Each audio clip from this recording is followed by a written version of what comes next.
First ever factory outlet Mukunda Jewelers. Christmas and New Year offers flat 10% off on VA.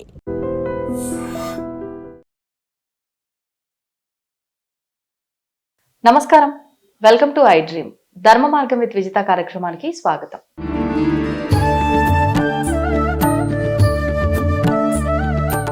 నమస్కారం గురుగారు. గురుగారు, మనకంటూ నిత్య జీవితంలో కొన్ని ఆచార వ్యవహారాలు ఉన్నాయి. అది మన జీవన గమనానికి ఉపయోగపడేవే కావచ్చు, లేదు అంటే ఈ పూజలు, భక్తి, ఆధ్యాత్మికత ఈ రకంగా చేసుకుంటూ ముందుకెళ్లేవే కావచ్చు. అంటే నాస్తికంగా ఉన్న వాళ్ళైనా సరే కొన్ని విధానాలు అయితే ఆచరిస్తూనే ఉంటారు. ఆచరిస్తున్నారని వాళ్ళకి తెలియదు కాబోలు. అసలు ఏంటి ఆచార వ్యవహారాలు శాస్త్ర ప్రకారంగా ఏమున్నాయి, ఏం ఆచరించాలి? ఆచారము అంటే ఆచరించేది ఆచారం.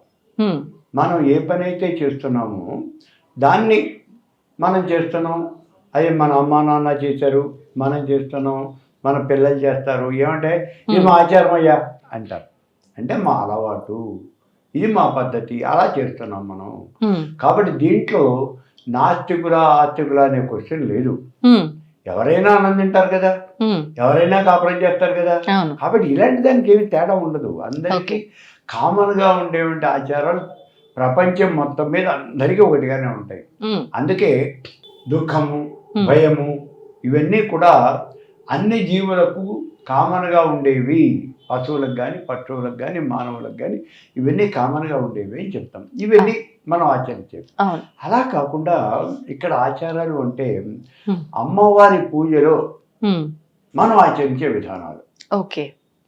అర్చనం ద్విధం చేయవా వామదక్షిణ భయత వామేన వా దక్షిణేన పూజనంతో యథారుచి. అర్చనా విధానం, అమ్మవారిని అర్చించాలి. మీరు ఇలా అర్చించాలి అని మీరంటారు, కాదు ఇలా అర్చించాలి అని పక్క వాళ్ళు అంటారు. ఏమిటి తేడా అంటే మీకు ఇది అలవాటు, వాళ్ళకి అది అలవాటు, అంతకన్నా ఏం లేదు.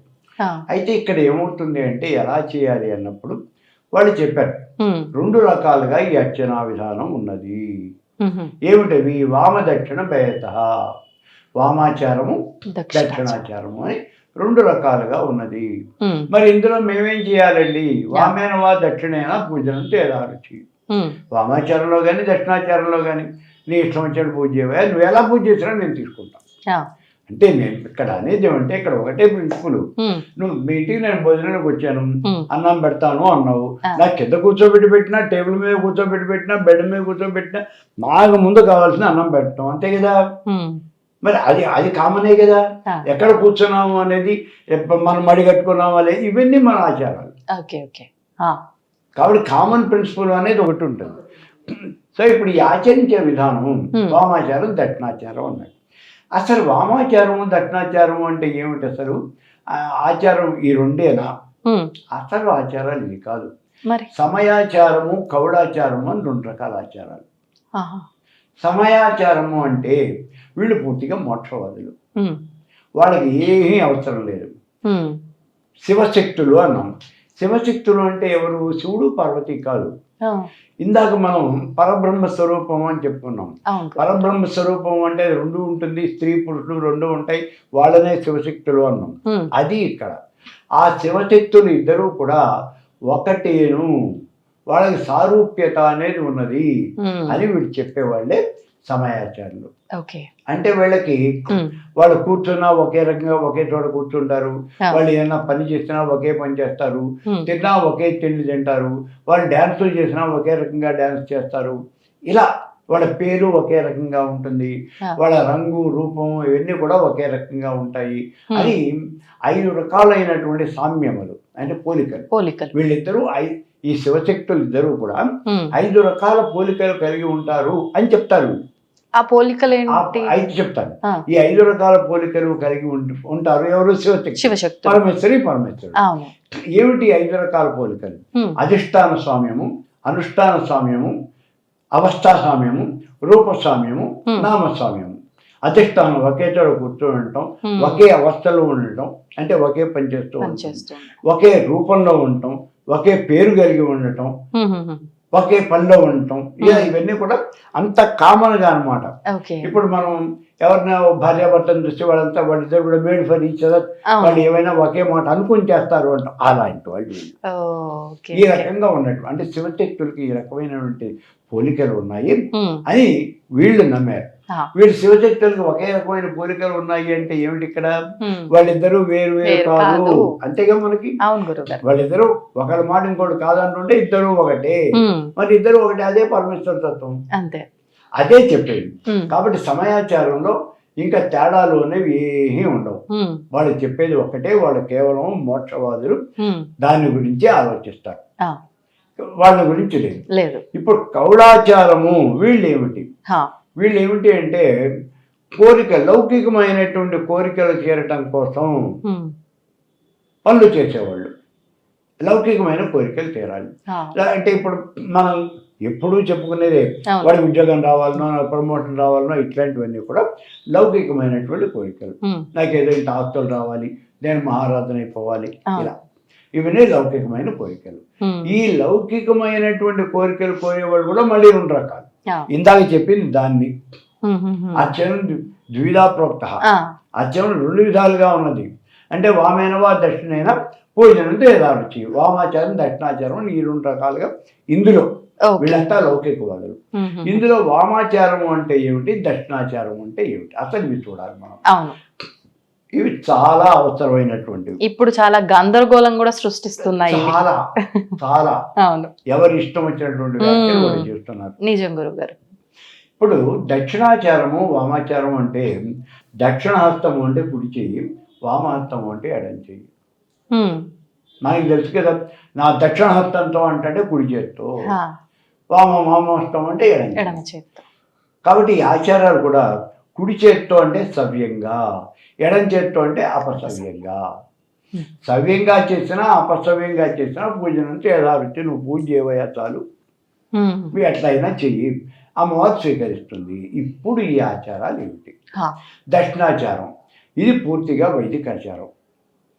వైదికాచారం అంటే ఏమిటి, వేదంలో ఎలా అయితే చెప్పాడో అలాగా తూచా తప్పకుండా మనం ఆ వేదం పుస్తకాన్ని దగ్గర పెట్టుకుందిగో, ఇక్కడ పువ్వు వేయమన్నాడు పువ్వు వేయి, నివేదన చేయమన్నాడు నివేదన చేయి, ఇలా వేదంలో చెప్పినట్టుగా అలాగే మనం చేయటం, కాపీ పేస్ట్ కంప్లీట్గా అలాగే చేయటం లేదు. ఇక్కడ ఇంకోటి కూడా ఏమిటి అంటే వేద మంత్రాలతో అర్చన చేయటం.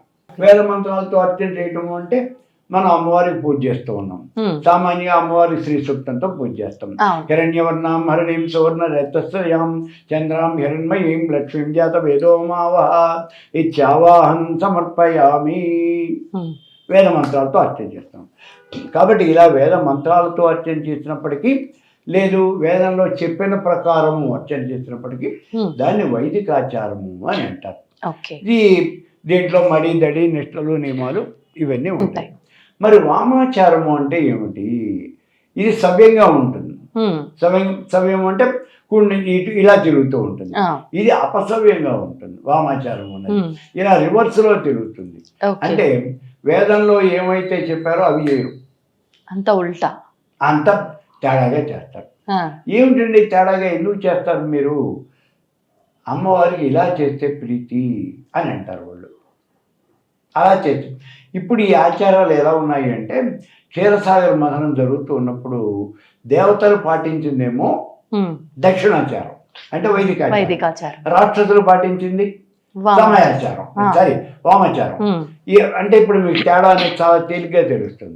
వాళ్ళేమో సురాపానం చేశారు, వీళ్ళు సురాపానం చేశారు. వీళ్ళు సురాపానం అంటే అమృతపానం, సురాపానం వాళ్ళు చేసింది కళ్ళు తాగటం, అంతే కదా, వాళ్ళు కళ్ళు తాగారు.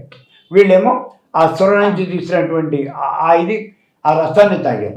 కాబట్టి ఇంత తేడా ఉంటుంది. పేరు ఒకటే చెప్పుకోవచ్చు, వాడు చేయటం లేదా అని. వాడు చేసేదానికి వీళ్ళు చేసేదానికి హస్తి మశకాంతరం తేడా ఉంటుంది. హస్తి అంటే ఏనుగు, మశకము అంటే దోమ, ఉన్నంత తేడా ఉంటుంది. ఇప్పుడు వీళ్ళు నివేదన సమర్పయామి అంటే వీళ్ళు ఏం చేస్తారు, నివేదన చేయటం. నివేదన ఒక కొబ్బరికాయ కూడా నివేదన చేస్తారు, లేదా ఇంట్లో ఉండినటువంటి పదార్థం ఏదో చక్కెర పొంగలి, దద్దోజనం, పులిహోర ఇట్లాంటివి పట్టుకొని నివేదన చేస్తారు. వీళ్ళు ఏం చేస్తారు, వాళ్ళ కానీ ఏమవుతుందంటే ఎవరికి వాళ్ళు వాళ్ళు తినే ఆహారాన్ని నివేదన చేస్తున్నారు. అవును. ఎవరిని మనం తప్పట్టడానికి లేదు. వీళ్ళు పూర్తిగా శాకాహారులు, ఎవరు ఈ దేవతలు. అవును. అందుకని వాళ్ళు తినే శాఖ భక్ష్యములు మాత్రమే నివేదన చేస్తున్నారు. ఆ వండుకున్నటువంటి దద్దోజనం, పులిహార, చక్రపొంగల్ నివేదన చేస్తున్నారు. వీళ్ళు మాంసాహారులు కాబట్టి వీళ్ళు ఏం చేస్తారు, అదే నివేదన జంతువులను పట్టుకొచ్చి నరికి వాటిని నివేదన చేస్తారు. మరి నరికి అంటే ఇప్పుడు వీళ్ళు ఇంకో పని కూడా చేస్తున్నారు. కేవలం నరికి వాటిని నివేదన చేయటం కాదు, అన్నం అంతా అక్కడ కుంభంగా ఒక కుప్పగా పోసి ఓ జంతువుని నరికేసి ఆ రక్తం అంతా అన్నం మీద పోసేసి ఆ జంతువు తలకాయ కూడా దాని మీద పెట్టి ఇప్పుడు దేవతకి మనం నివేదన చేస్తారు. అది ఏమిటి అంటే వాళ్ళ ఆచారం. అది వామాచారంలో ఒక పద్ధతి. వామాచారంలోకి వచ్చేటప్పటికి మధువు అనేటటువంటి చాలా ముఖ్యమైనటువంటిది. మధువు అంటే అక్కడ వాళ్ళు చెప్పినటువంటి కళ్ళు అనే మాట ఖచ్చితంగా చెప్పారు. కానీ ఇవాళ రోజున మన వాళ్ళు ఏం చేస్తున్నారంటే బజార్ నుంచి బాటిల్ నడిచి పెట్టేస్తున్నారు. కానీ ఇది కాదు, అది కళ్ళు కాదు మరి తీసుకొచ్చేది. అది సరిపోతుంది అన్నారు. అది సరిపోతుందో లేదో వాళ్ళే చెప్పాలి, మనకేం తెలియదు. అక్కడ ఏం చెప్పాడు, మద్యం మాంసం తదా మత్స్యం ముద్ర మైథునమేవచ, ఈ 5 కూడా పంచమకారం, మకార పంచకం అంటారు. అసలు మకార పంచకం లేకుండా శక్తి పూజ అనేది జరగటానికి లేదు అన్నాడు. కాబట్టి 5 జరగాల్సిందే, అవన్నీ అక్కడ వాడాలి అన్నాడు. అందులో కూడా ఏం చెప్పాడంటే మిగిలినటువంటి వాడగలిగినా వాడలేకపోయినా కనీసం నువ్వు మద్యమైనా సరే నివేదన చెయ్యాలి. అంటే అవి చేయకపోయినా పర్వాలేదు, ఇది ఒక్కటి చేస్తే ఒకవేళ ఎటువంటి పరిస్థితుల్లో అవి మిస్ అయితే పర్వాలేదు, చదువుకుంటాం. కానీ ఇది మాత్రం మేము చదువుకోం, మద్యం మాత్రం తప్పనిసరిగా నివేదన చేయాలి అంటున్నాడు. ఇక్కడ వచ్చేటువంటి చిక్కు ఎక్కడ వస్తుందంటే నివేదన పెట్టినటువంటి పదార్థాన్ని ప్రసాదంగా మనం స్వీకరిస్తాం. కొబ్బరికాయ కొట్టాం, ఆ కొబ్బరి నీళ్ళు మనం తీర్థంగా తాగుతూ ఉన్నాం, ప్రసాదాన్ని మనం తింటూ ఉన్నాం. ఓకే, ఇక్కడ యాక్సెప్టెడ్. మరి ఇక్కడికి వచ్చేప్పటికి ఏమవుతుంది, మధ్యాహ్నం నివేదన చేసాం, మరి మధ్యాహ్నం మనం తాగాలిగా. ఇప్పుడు మనకి 5వ తోట శివాలయం ఉంది, మన శివక్షేత్రాల్లో చాలా ప్రముఖమైనటువంటి ప్లేసు. మనం పేరు చెప్పుకోవడం అనవసరం. అక్కడ మనం బాటిల్ తీసుకెళ్ళాలి, ఆ బాటిల్ తీర్థంలో కలిపి ఆయన అదే తీర్థంగా ఇస్తాడు. అక్కడ మనం అక్కడ శివలింగానికి చితాభస్మం తీసుకొచ్చి అప్పటికప్పుడు తాజా చితాభస్మం వేడివేడిగా ఉన్నటువంటి చితాభస్మం తీసుకొచ్చి ఆయనకి అదే పూస్తారు. శివుడు శ్మశానంలో ఉంటాడయ్యా, వాళ్ళు చెప్పేది, మనం కాదంటానికి ఏముంది. శివుడు శ్మశానంలో ఉన్నాడు కాబట్టి శ్మశానంలో ఆయన బూడిదే పూసుకుంటాడు, అదే కదా మనం చదువుతున్నాం. భస్మం ధారయామే అన్నాం. మనం ఏదో దానికి విపరీతమైన వ్యాఖ్యలు చెప్పుకుని భస్మం అంటే మనం తయారు చేసుకున్నటువంటి భస్మం అండి, ఆ భస్మం ఎలా తయారు చేయాలి అనే దాన్ని కూడా మళ్ళీ మనం చర్చ ఒక 5 చెప్పుకుంటున్నాం. కానీ అక్కడ చితాభస్మమే భస్మము, దాన్నే పూసుకుంటున్నారు, దాన్నే దేవుడికి పూజ చేస్తున్నారు, పూస్తున్నారు. వాళ్ళ మొహానాదే పూసుకుంటున్నారు. మరి కాపాలికులు ఈ దిగంబర్లు వీళ్ళంతా కూడా ఒంటి నిండా పూసుకుని దాన్నే పూసుకుని తయారవుతున్నారు. దానివల్లనే మనం తప్పట్టాల, అది వాళ్ళకి చెప్పినటువంటి పద్ధతి. ఇలా ఈ వామాచారము అనేటటువంటిది కొంచెం మనకి ఇబ్బందికరమైనటువంటి పరిస్థితి. ఇప్పుడు నేను ఎక్కడో ఒక చోట చూశాను, ఈ కాశీలో ఈ కాపాలికులు వీళ్ళందరూ కూడా పుర్రెల మాల ఇలా మెళ్ళ వేసేసుకుని, పుర్రెల మాల వేసేసుకుని, సగం బట్టలు ఇక్కడ వరకు ఏవో కట్టుకుని, ఒంటిండా కూడా ఈ ఎముకలు అవి కట్టేసుకుని, మన సినిమాల్లో రాక్షసులను ఎలా అయితే చూస్తాము అలా వీళ్ళు ఆ చేతుల్లో ఎముకలు పట్టుకుని ఓ డప్పులు కొట్టుకుంటూ ఎగురుతూ ఉంటారు. వాళ్ళు అక్కడెక్కడన్నా ఒక శవం తగలబడుతూ ఉంటే ఆ తగలబడుతూ ఉన్న శవం చుట్టూ వాళ్ళంతా గంతులు వేస్తూ ఉంటారు. అవి నేను వీడియోలు చూశాను.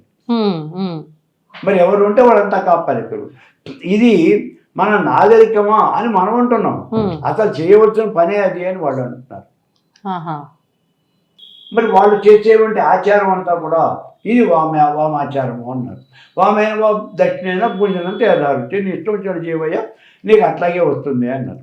మరి జంతువుని కోసి ఇక్కడ నరికి మనం భరించినప్పుడు ఆ బలి ఆహారమే మనం తీర్థంగా తీసుకోవాలా? తీసుకోవాలంటే తీసుకోవాలిగా. ఇప్పుడు నేను కామాఖ్య వెళ్ళాను, నా కోసం ఆయన ప్రసాదం తెప్పించారు. మా పూజారి గారు ప్రసాదం తెప్పిస్తాను ఉండండి అన్నారు. వాళ్ళ వంటశాల మనకి మళ్ళీనే వాళ్ళు కూడా అక్కడ మధ్యాహ్నం పూట ఫ్రీ భోజనం పెడుతూ ఉంటారు. అందులో నుంచి ఏదో ప్యాకెట్ తెప్పించారు, నా ప్యాకెట్ తినమని ఇచ్చారు. ప్యాకెట్ నేను ఓపెన్ చేశాను. ఓపెన్ చేస్తే ఇంత మొక్క ఉంది అందులో. ఇక్కడ మనం మేకల్ని బలిస్తున్నాం కదా, మరి మేకలన్నీ ఏం చేస్తారు? అక్కడికి తీసుకెళ్తారు, వంటశాలలో తీసుకెళ్తారు. అక్కడ వంటశాలలో చక్కగా మనకు వండి వాళ్ళు సప్లై చేస్తున్నారు, బియ్యాన్ని వండి సప్లై చేస్తూ ఉన్నారు, అదే ప్రసాదంగా పెడుతూ ఉన్నారు వాళ్ళు. మరి మనం తినము అంటే ఎట్లా కుదురుతుంది? అమ్మవారి మీద నమ్మకం ఉండే వెళ్ళాం కదా మనం. కానీ అది మన ఆచారం కాదు కదా, మనం ఆచరిస్తున్న ఆచారం వేరు. అమ్మవారి దగ్గరికి వెళ్ళడంలో తప్పేముంది? అమ్మవారి ప్రసాదం తినవా? ప్రసాదం తీసుకోవచ్చు, కానీ మనది కానీ దాన్ని మనం అలవాటు చేసుకోకూడదు కదా. దానికి సమాధానం లేదు, మనం ఏం చెప్పలేము. మరి తీసుకోవా అని అంటే మరి లెక్క ప్రకారం అయితే తీసుకోవాలి, కానీ ఇప్పుడు మనం చెప్పినట్టు మనకేమో అలవాటు లేదు. మరి ఏం చేద్దాం? నువ్వు అక్కడ ఇది పోస్తాను అంటే నేను ఏం చేయను. ఏం చేస్తారు మీరైతే? మనం అయితే ఏం చేయం, నమస్కారం పెట్టి ఇతరులకు వచ్చేస్తాం. ఎందుకనంటే ఇప్పుడు ఒక్క విషయం మనం ఆలోచించాలి. ప్రతిరోజు కనుక మీరు అక్కడికి వెళ్ళి ఆ తీర్థం కనుక అలా పుచ్చుకున్నట్టయితే మనం కూడా అలవాటు పడిపోతాం. రేపు పొద్దున్న మన ఇంట్లో కూడా ఇదే బాటిల్స్ మరి అంతే కదా, లేనిపోయినటువంటి ప్రాబ్లంగా ఇది. అందుకే సామాజిక పరంగా చూసినప్పటికీ కూడా ఇవన్నీ కూడా నీతి బాహ్యమైనటువంటివి మనం చేయకూడదు అని చెప్తూ ఉంటాయి మనకి శాస్త్రాలు.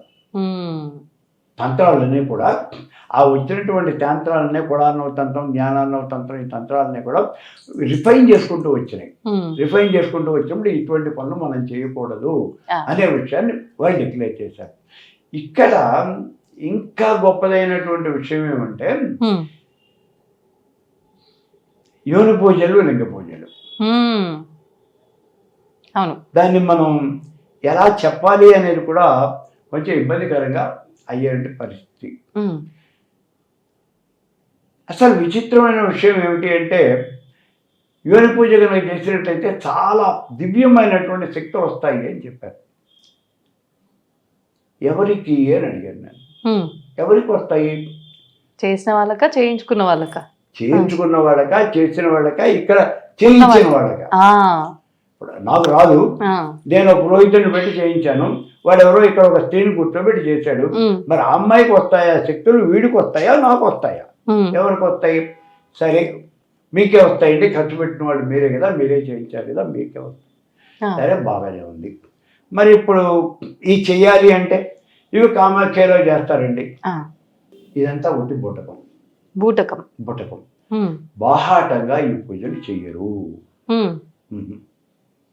మాకు ఇట్లా ఈ పూజలు కావాలి అంటే వాడు కాళ్ళు చేతులు విరగొట్టేస్తారు. అక్కడ మీరు అక్కడ చేస్తున్నారు అని తెలిస్తే వాడు యాక్సెప్ట్ చేయరు, అక్కడ చేయకూడదు.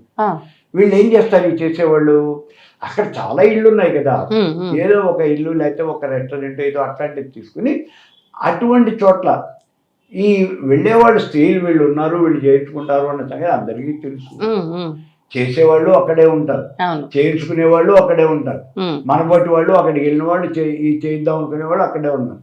ఓకే, అక్కడికి తీసుకెళ్ళి ఆ గదిలో కూర్చోబెట్టి అర్ధరాత్రి పూట 12 ఆ పూజ అనేది చేయటం అనేది జరుగుతుంది. కూడా రాత్రిపూట జరిగితేనే ఆ పూజ చాలా ప్రశస్తమైనటువంటిదండి, మంచి ఫలితాన్ని ఇస్తుందండి అంటాడు. మరి ఏం ఫలితం ఇస్తుంది అనే విషయం నాకు కూడా పూర్తిగా అవగతం కాలేదు. అంటే బహుశా నా బుర్ర అంత పరిపక్వం చెందలేదేమో అనుకున్నాను నేను. నాకు తెలియని విషయాలు కదా, అందుకని పరిపక్వం చెందలేదు. నేను ఏమనుకున్నా అంటే ఎవరు పూజ అంటే వాళ్ళు ఏదో చెబుతారు అంతవరకే చేస్తారు అని. అలా ఏం కాదు. ఎవరి పూజ అంటే ఇప్పుడు కౌళాచారం అని చెప్పుకున్నాం కదా, కౌళ్ళుల్లో 2 రకాలు ఉన్నారు. పూర్వ కౌళ్ళులు, ఉత్తర కౌళ్ళులు అని 2 రకాలు ఉన్నారు. పూర్వ కౌళ్ళులు అంటే అమ్మవారి యొక్క రూపాన్ని, అమ్మవారి యొక్క ఫోటోని అలా ఎదురుకుండా పెట్టుకుని ఆ ఫోటోని పూజ చేస్తారు, లేదా శ్రీచక్రాన్ని పెట్టి శ్రీచక్రాన్ని పూజ చేస్తారు. వీళ్ళని పూర్వ కౌళ్ళులు అంటారు. వీళ్ళు ఒక భాగం అందులో. ఉత్తర కౌళ్ళులు అని ఇంకోళ్ళు ఉన్నారు. ఈ ఉత్తర కౌళ్ళులు ఏం చేస్తారు అంటే వాళ్ళు ప్రత్యక్షమైనటువంటి శ్రీచక్రాన్ని పూజిస్తారు. ప్రత్యక్షమైనటువంటి శ్రీచక్రం అంటే స్త్రీ యొక్క యోనిని వాళ్ళు పూజ చేస్తారు అని చెప్తాను శాస్త్రం. ప్రత్యక్షమైనటువంటి యోని అని శ్రీచక్రాన్ని అదే శ్రీచక్రంగా భావించి వాళ్ళు పూజ చేస్తారు. మరి వీళ్ళు ఏం చేస్తున్నారంటే పూర్వకౌళ్ళు అంటే ఒక పత్రం మీద కానీ భూజేరి పత్రం మీద కానీ శ్రీచక్రాన్ని గీసుకుని దాన్ని అక్కడ గోడకు పెట్టి లేకపోతే నేల మీద దాన్ని పరిచేసి దాని మీద ఆవరణలు పూజ చేస్తారు. వీళ్ళు అట్టా కాదు. ఇక్కడ ఏమిటి అంటే త్రికోణ రూపిణి శక్తి బిందు రూప పర శివ ఇది సూత్రం. అంటే త్రికోణంలో ఉండే శక్తి, త్రికోణ రూపంలో ఉండే శక్తి, మధ్యలో బిందువు రూపంలో ఉండేది శివుడు. కాబట్టి ఇక్కడ శ్రీచక్రము అంటే అన్నీ ఉండవు, ఇన్ని ఆవరణలు ఉండవు అక్కడ, ఉండవు, ఓన్లీ త్రికోణము బిందువు. కాబట్టి వీళ్ళు ఏం చేస్తున్నారు, స్త్రీ యొక్క ప్రత్యక్ష యోనిని వీళ్ళు అర్చన చేయటం అనేది జరుగుతూ ఉన్నది. మరి దానికి ఇష్టపడేటటువంటి వాళ్ళు, అలా చేయించుకునేటువంటి వాళ్ళు, ఆ చేయటానికి కూడా కొన్ని రూల్స్ రెగ్యులేషన్స్ ఉన్నాయి. వాళ్ళు ఇష్టం వచ్చినట్టు చేయడానికి లేదు. ఏంటి అంటారు, అమ్మాయి ఒక యవనవతి అయి ఉండాలి. ఎవరో ముసలి దాన్ని 80 ఏళ్ళ దాన్ని తీసుకొచ్చి దానికి పూజ చేస్తామంటే అలా కుదరదు. అది ఒక 25-30 సంవత్సరాల్లో ఉన్నటువంటి ఒక యవ్వనవతి అయినటువంటి పిల్లలు కలిగినటువంటి స్త్రీ అయి ఉండాలి. అలాంటి మనిషి చూడటానికి అందంగా ఉండాలి, కాలు లేదు, చేయి లేదు, ముక్కు లేదు, మూత లేదు, అలాంటి వాళ్ళు బతికిరారు. చూడటానికి చాలా ముగ్ధ మోహనంగా ఉండాలి. అలాంటి వాళ్ళని తీసుకొచ్చి అక్కడ కూర్చోబెట్టి వాళ్ళని పూజ చేయటము అనేది జరుగుతుంది. ఇప్పుడు నాకు అనుమానం వచ్చి, వాళ్ళు పూజ చేయటం అంటే ఏం చేస్తారండి, ఇప్పుడు వాళ్ళని దిగంబరంగా చేస్తారా, మీరు ఎలా చేస్తారు?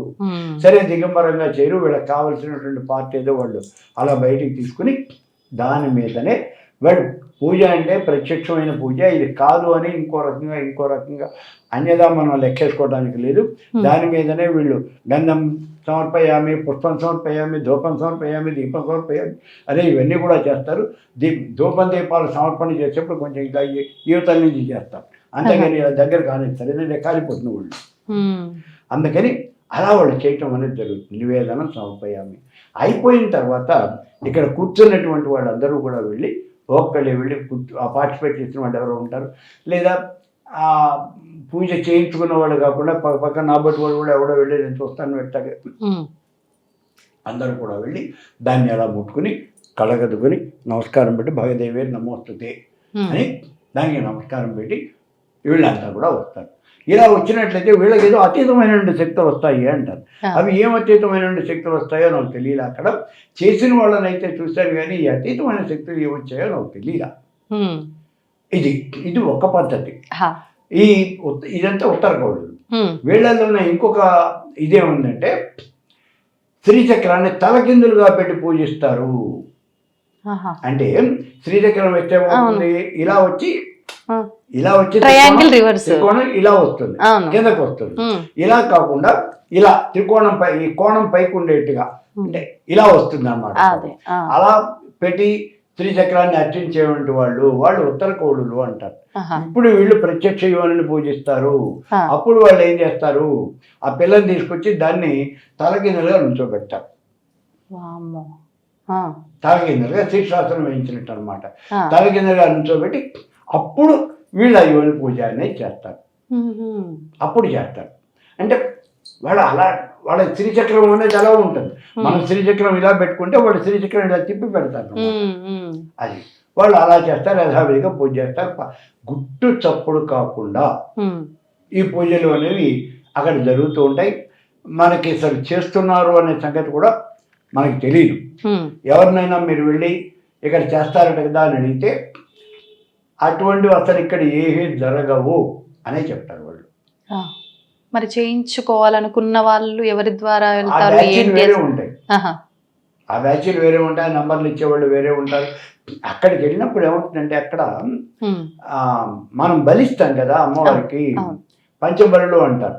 పంచబలులు అన్నప్పుడు గుమ్మడికాయ, చెరక ముక్క, చేప, పౌరము, దున్నపోతు. పౌరం, చేప, మేక, దున్నపోతు. ఈ అన్ని బలిస్తాం. బలిచ్చిన తర్వాత పంచబలులు అయిపోయిన తర్వాత తీసుకొచ్చి మన ఇక్కడ హోమం చేయిస్తారు. అంటే హోమం కూడా మనమేం చెయ్యం, వాళ్ళే చేస్తారు. ఓకే, మన ఇక్కడ కూర్చోబెడతారు, మనతో అక్షత మొత్తం వేయిస్తారు, వాళ్ళే హోమం చేస్తారు. 108 సార్లు ఏదో మంత్రాన్ని వాళ్ళు చెప్పి హోమం చేస్తారు. ఇవన్నీ అమ్మవారి మంత్రమే చెప్తారు కదా, కామాఖ్యం చెప్పి హోమం చేస్తారు. హోమం చేసిన తర్వాత యువతలకు వస్తాం. అక్కడ బాలపూజ చేయిస్తారు. మళ్ళీ మామూలుగా బాలపూజ చిన్నపిల్లల్ని తీసుకొచ్చి వాళ్ళని కూర్చోబెట్టి చేయిస్తారు. అది బాలపూజ నేను చేశాను అక్కడ. అది 7-8 సంవత్సరాల పిల్లలు అక్కడ తిరుగుతూ ఉంటారు. వాళ్ళతో అక్కడ తిరిగే పిల్లలే. వాళ్ళు పర్ఫెక్ట్లీ వాళ్ళు అసలు ఏమంటారు, వాళ్ళని ఆ ప్రాక్టీస్ అనేది బ్రహ్మాండంగా ఉంటుంది. ఆ ట్రైనింగ్ అయిపోయి చాలా బాగా వాళ్ళు పిలుచుకొస్తారు, వాళ్ళు వచ్చేస్తారు. మన నాన్న ఇలా చేయాలి అని చెప్తే మనకి తెలియదు కదా, కొత్త కదా. అందుకని నా పిల్లలు ఉన్నారే, వాళ్ళే మనం చేయి తీసుకుని వాళ్ళని నిత్యం పెట్టేసి మీరు చేయండి వాళ్ళే చెప్పేస్తూ ఉంటారు. మనం బాగా ప్రాక్టీస్ అయిపోయింది వాళ్ళు. వాళ్ళకి ఓ 500 1000 రూపాయలు వాళ్ళ డబ్బులు ఇస్తారు వాళ్ళు ఆ పూజ చేసేందుకు. అలా వీళ్ళందరికీ ఇప్పుడు ఈ యోని పూజ చేయించుకున్నటువంటి స్త్రీకి 15,000 దగ్గర నుంచి 25,000 దాకా ఇస్తారు అని చెప్పారు అక్కడ వాళ్ళు. ఆ టైంని బట్టి మన యొక్క మాయకత్వాన్ని బట్టి దాన్ని బట్టి అయిపట్ట ఒక్కసారి ఇంతకన్నా ఎక్కువ డబ్బులు తీసుకునేవంటి ఛార్జ్ చేసేవంటి అవకాశాలు కూడా ఉన్నాయి. అదే ఇప్పుడు మనకి కూడా తెలుసు, మన ఆ రాష్ట్రం నుంచి కూడా ఎవరో ఒక పెద్ద మనిషి అక్కడికి వెళ్ళాడు, అక్కడ కూడా ఈ పూజలన్నీ చేస్తూ ఉన్నాడు, వాళ్ళు ఏదో కాదన్నారు అని ఒక టాక్ కూడా మీ టీవీలోనే వచ్చినట్టుంది. అది కూడా అయి ఉండొచ్చు, మీ దాంట్లోనే ఎక్కడో ప్రసారం అయినట్టుంది, అదే చూసినట్టుంది. కాబట్టి ఉన్నారు, చాలామంది ఉన్నారు. ఆ తర్వాత అసలు పెద్ద ఈ యోని పూజలు అట్లా జరుగుతూ ఉంటాయి. అసలు పెద్ద విషయం ఇంకోటి విన్నది ఏమిటి అంటే, మనం వెళ్ళి ఇక్కడ ఒక స్త్రీని వెతుక్కొచ్చి దాన్ని కూర్చోబెట్టి పూజ చేసాం. అసలు స్త్రీనే వచ్చి నాకు ఈ పూజ చేయండి అని అడిగి చేయించుకుంటుందట. స్త్రీనే నాకు ఈ పూజ చేయండి అని అడిగి చేయించుకుంటుందట. ఎందుకు అడుగుతారు అసలు అట్లా? దివ్యమైన శక్తులు వస్తాయి కదా. కానీ మీరు అసలు చూసిన దాఖలాలు లేవంటున్నారు కదా, వాడికి వచ్చేమో మనకేం తెలుసు. నేను బాగా విన్నది ఏమిటి అంటే, ఒక గురువు గారు ఈ హైదరాబాద్లోనే ఒక శిష్యురాలకి ఇలా అంతకుముందే వరకు ఎక్కడో ఒక చోట పూజ చేశాడు, ఒక అమ్మాయి పూజ చేశాడు. ఆ అమ్మాయి దగ్గర 20 లక్షల రూపాయలు ఇచ్చిందట ఆవిడ ఆ పూజ చేయించుకున్నందుకు, ఆవిడకి చేస్తున్నందుకు. ఆవిడని కూర్చోబెట్టి చేశారు ఈ పూజ. 20 లక్షలు ఇచ్చిందట. చాలా బాగుంది అనుకున్నాను నేను. అంటే 20 లక్షలు వాళ్ళకేం కలిసి వచ్చిందో మనకు తెలియదు. ఈ వీడి మాత్రం బాగా వచ్చింది. సరే, తర్వాత ఇంకొక స్త్రీకి ఎవరో తీసుకొచ్చి ఆమె కూడా చేయమని అడిగిందట, చేస్తామన్నారట. అంతా అరేంజ్ చేసుకున్న తర్వాత అమ్మాయి అడ్డం జరిగిందట. ఆఖరి రోజున ఆ చేసేటువంటి టైంకి అమ్మాయి అడ్డం జరిగిందట. నేను విన్నది అది. అలా అడ్డం తిరిగితే ఏమిటంది, నన్ను కూర్చోబెట్టి నన్ను ఇప్పుడు వ్యవస్థగా ఇక్కడ కూర్చోమంటావా, నన్ను ఇట్లా చేస్తావా, నువ్వు నాకు గురువువి, నువ్వు ఇట్లా చేయొచ్చా అని చెప్పేసి అమ్మాయి బాగా అడ్డం తిరిగింది అని. అలా అడ్డం తిరిగేప్పుడు మిగిలినటువంటి వాడు చుట్టూ జనాభా ఎంత కొత్త తెలుసు, అంతా తెలియదు కదా, వాళ్ళంతా కూడా ఎదురు తిరిగి ఆ గురువు గారిని పట్టుకొని తిన్నారు అని, కొంతకాలం అసలు ఆయన హైదరాబాద్ నగరానికి రాకుండా వెళ్ళిపోయాడు అని, ఇప్పుడిప్పుడు మళ్ళీ హైదరాబాద్లో కాలు పెడుతున్నాడు అని ఈ మాట కూడా విన్నాను నేను. మరి అందులో నిజాలు ఎంతవరకు ఉన్నాయంటే వాళ్ళకే తెలియాలి, మనకే తెలియదు. కాబట్టి ఇలా ఈ యోని పూజలు అనేవి ఇవి జరుగుతూ ఉంటాయి. అయితే దేవాలయాల్లో కూడా ఈ యోని పూజ జరుగుతుంది కదా, ఇది ఒక ఇది ఉంది. దేవాలయాల్లో కూడా జరుగుతుంది కదా అంటే, మనం అమ్మవారి విగ్రహానికి అర్చన చేస్తాం కదా, అక్కడ ఈ యోని పూజ అనేది అక్కడ పెట్టుంది. మేము మనకు అందరికీ తెలిసినటువంటిది మనం చెప్పుకోవచ్చేమో కూడా.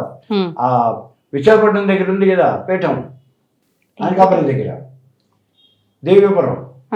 ఆ దేవీపురంలో వాళ్ళు చక్కగా రాశారు ఇక్కడ యోని దేవాలయము అని. అక్కడ పెడితే వాళ్ళంతా చూపించారు, ఇదండి ఇక్కడి నుంచి ఇదంతా చేస్తారండి అని. అదే కాదు, అసలు అక్కడ నుంచి ఇలా కొంచెం పైకెడితే అక్కడ కొండ, అక్కడ శివాలయం ఉందండి, అక్కడ దర్శనం చేస్తూ రండి అన్నారు. సరే, ఇక్కడికి జన్మ సగం ధన్యం అయింది కదా, అప్పుడు అక్కడికి వెళ్తే పూర్తిగా ధన్యం అవుతుంది. అక్కడికి వెళ్ళాను నేను. శివాలయం ఉంది అక్కడ. శివాలయంలో నమస్కారం పెట్టి ఇతరులకు వస్తుంటే కాదు ఆ పక్కన ఉంది శివలింగం, అసలు నమస్కారం పెట్టవలసింది దానికి అన్నారు. ఓహో, అంటే శివలింగం అది స్వయంభూ అని నేను ఓకే స్వయంభూవే ఏమిటి అని అక్కడ దానికి వెళ్ళాను. అక్కడ దానికి పెడితే చూడటానికి పెడితే అక్కడ పానువట్టం, ఆ పానువట్టం మీద పురుషాంగాన్ని ఇలా ప్రత్యక్షం చేశాడు. అది అక్కడ శివలింగం. సో దేవాలయంలో ఉన్నటువంటిది. మరి ఏం చెప్తాను దానికి? ఇలాంటి చేసేవాళ్ళు ఉన్నారా అని అడిగితే కనిపిస్తున్నారుగా. దానికి తగినటువంటి ఇది వాళ్ళ దగ్గర ఉంది, దాన్ని మనం. అయితే ఇప్పుడు ఇటువంటి ఈ పూజలు అనేవి మనం చేయవచ్చా, వీటిని మనం ఎంకరేజ్ చేయవచ్చా? ఇవి వామాచారంలో ఉన్నాయి. మనం ఎప్పుడైనా సినిమాలు చూస్తూ ఉంటే అందులో మాయిల్ ఫకీర్ వస్తాడు, వాడు ఆడపిల్లల్ని ఎత్తుకుపోతూ ఉంటాడు, వాడు ఇష్టం వచ్చాడు చేస్తూ ఉంటాడు. మరి ఇవన్నీ కూడా దాంట్లో ఉన్నటువంటి ఇదే ఆ సంప్రదాయమే. మరి చేయొచ్చా అంటే మనం ఏం చెప్తాం? మనం ఒక్కడే చెప్పగలిగింది ఇవన్నీ కూడా నీతి బాక్యము. సమాజంలో వీటిని యాక్సెప్ట్ చేయకూడదు, నీతి బాక్యమైనటువంటివి, అందుకని ఇవి చేయొద్దు అని చెప్తాం. ఆయన తప్పించి మిగిలినవన్నీ అసలు హాయైన పద్ధతి ఏమిటి అంటే మనం వైదికంగా అమ్మవారికి అర్చన చేయడం, ఆవాహయామి, ఆవాహనం సమర్పయామి, నవర్తకే సింహాసనం సమర్పయామి. విచిత్రం అంటే వాళ్ళు కూడా ఇవే మంత్రాలు చెప్తారు,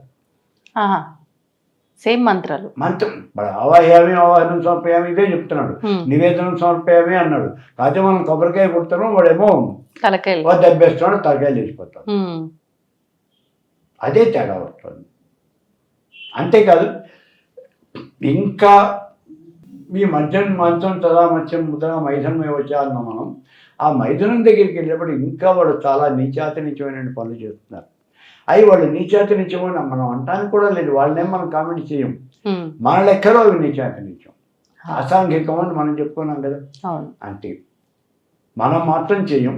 ఇప్పుడు వామాచారం వద్దు అని చెప్తాం. మనం ఎందుకు చెప్తాం? మీరు అక్కడ జంతువులు నరికారు అనుకోండి, అదంతా ఆ బ్లడ్ పడిపోయి చూడటానికి చాలా దిగుప్సాకరంగా ఉండదు, అందుకని మనం వద్దు అంటాం. ఈ మధ్య నేను ఒక వీడియో చూశాను, వాళ్ళు దేవతకి బలిస్తున్నాడు. ఏమిటి? మేకను బలిస్తున్నాడు. నేను మేకను బలి ఇవ్వటం అంటే ఇలా కత్తితో కొట్టేయడమే నేను చూశాను. కానీ వాడు అలా కాదు, ఆ మేకను పట్టుకుని ఇలా దాని భుజం మీద వేసుకునే మేకని దాన్ని మెడకాయ ఇలా లాగేసి నోరు తెచ్చి ఆ నోటితో దాన్ని పీక ఆ కలిసి పుట్టుకుని అని లాగేసాడు. అది ఇక్కడి నుంచి ఇక్కడి దాకా చర్మం అంతా చీరిపోయింది, అది మేడ నడుస్తోంది. అలా లాగేసి దాన్ని పట్టుకుని ఇలా గిరా చెప్పి విసిరేసాడు, నోటితోనే పట్టుకుని విసిరేసాడు. వీళ్ళు అవతల పడింది. అరే వీడి పళ్ళకి ఇంత బలం ఉందా అనుకున్నాను నేను. మరి చాలా బాగుంది, మనకైతే పళ్ళు ఊడిపోతాయి. అక్కడ జీవంతి ఇబ్బంది పడుతోంది, ఎంత అరాచకం అది. నేను కాదనలేదు, పడిన తర్వాత ఊరుకోలేదు, మళ్ళీ వెళ్ళిపోయి ఒక కుక్క ఎలా అయితే పట్టుకుంటుందో అట్లా ఈ కాళ్ళు చేతులు నేల మీద పెట్టి మళ్ళీ దాన్ని నోటితో పట్టుకుని మళ్ళీ ఇట్లా తీరుస్తూ. ఏమిటంటే బలి అనేది అది తెలంగాణలో ఎక్కడో జరిగింది. అంటే ఇది జంతువులు, క్రూర మృగాలు బిహేవ్ చేసినట్టుగా ఉంది, జ్ఞానం ఉన్న మనుషులు బిహేవ్ చేస్తున్నట్టుగా అలాగే ఉంది.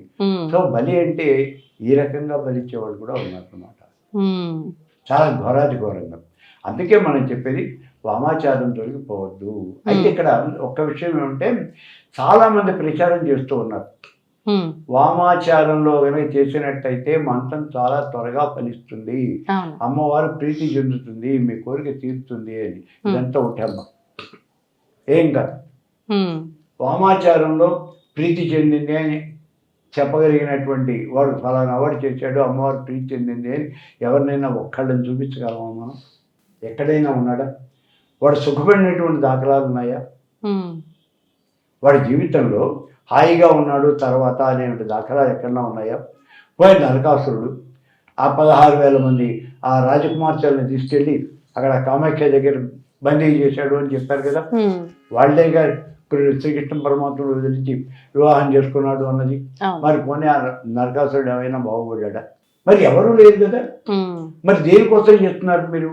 మనం చేస్తే ఏమో ఉండాలి, లేదన్నా పరం ఉండాలి, మోక్షం ఉన్నా రావాలి, లేదా ధనధాన్యాలు భోగభాగ్యాలు ఇక్కడన్నా రావాలి. ఇది రాదు అది రాదు, మరి ఎందుకు ఇక్కడ ఈ కంచిగరుడి సేవ ఎందుకు? ఎవరిని ధరించడానికి సేవ చేసేది మనం? మంత్రం ఏదో త్వరగా ఫలిస్తుంది అలా అనుకోవటం చాలా తప్పు. ఎక్కడా అటువంటి దాఖలాలు లేవు. వీళ్ళు నాశనం అయిపోయినటువంటి వాళ్ళే మనకి ఎక్కువ తెలిసి తప్పించి మిగిలిన వాళ్ళు ఎవరిని కూడా, అంటే బాగుపడినటువంటి వాళ్ళు, సుఖంగా ఉన్నటువంటి వాళ్ళని మనం చూడలేదు. కాబట్టి వామాచారాన్ని పూర్తిగా వదిలిపెట్టేసి మనం దక్షిణాచారంలో అమ్మవారిని ఉపాసించడం అనేది చాలా ప్రశస్తమైనటువంటి విషయము. ధన్యవాదాలు గురుగారు. తవ్వుతూనే శివలింగం సరే దాన్ని అట్లా కప్పేసేయండి, చూపించదండి. కృష్ణ ఇస్ దేర్, మూర్తి పూజ కాదు, సాక్షాత్ బ్రజేంద్ర నందన భగవాన్ ఉన్నారు మూర్తులు. ఏమీ ఆశించకుండా ఆరాధించే వాళ్ళు కూడా ఉన్నారా ప్రభుజీ? నిజమైన భక్తి అంటే మనకు తెలియదు కాబట్టి